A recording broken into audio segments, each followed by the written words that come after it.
అధినేత అంటే అందరికీ మంచి చేసేవాడు అంటారు. రాజు స్థానంలో ఉన్న వ్యక్తి తన ప్రజల బాగోగులు చూస్తారు కూడా.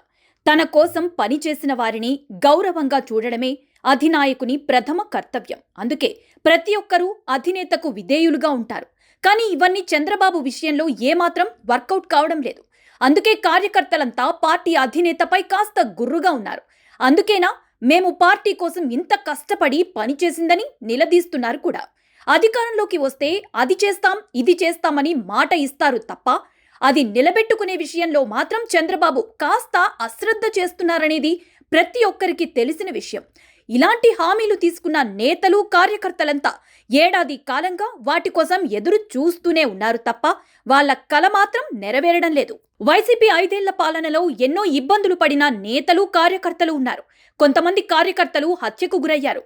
కొంతమందిపై దాడులు జరిగాయి. కొందరైతే ప్రాణ భయంతో సొంత ఊళ్లు వదిలేసి ఎక్కడో తలదాచుకున్నారు. ఇక కొందరైతే తప్పుడు కేసుల కారణంగా రోజులు నెలల తరబడి జైల్లో ఉన్నారు. ఇలాంటి వారికి ఎన్నికలకు ముందు చంద్రబాబు స్వయంగా హామీ ఇచ్చారు. పార్టీ పదవులతో పాటు నామినేటెడ్ పదవులు ఇస్తామన్నారు. ప్రతి ఒక్కరికి న్యాయం చేస్తానంటూ భరోసా ఇచ్చారు. అయితే ఇదంతా ఎన్నికలకు ముందు మాట. ఎన్నికల్లో పార్టీ గెలిచింది.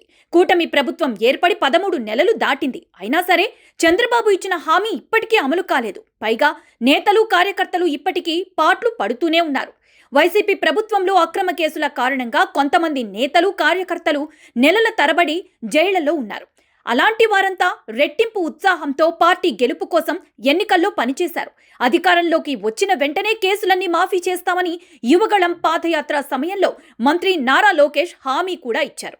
కానీ ఏడాది దాటినా కూడా ఇప్పటికీ ఆ హామీ అమలు కాలేదు. నాడు జైళ్లకు వెళ్లి బెయిలు మీద బయటకి వచ్చిన టీడీపీ నేతలు కార్యకర్తలు ఇప్పటికీ కోర్టు వాయిదాలకు వెళ్తూనే ఉన్నారు. ప్రభుత్వం మారినా కూడా తమకేంటి ఈ అవస్థ అని అహంకారం వ్యక్తం చేస్తున్నారు నేతలు.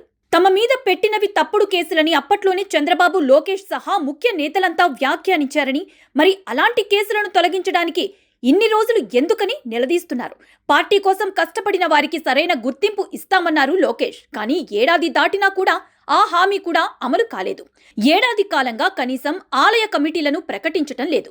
ప్రస్తుతం ఆంధ్రప్రదేశ్ రాష్ట్రంలో తిరుమల తిరుపతి దేవస్థానం పాలక మండలి తప్ప మరే ఆలయానికి కూడా పాలక మండలిని నియమించలేదు.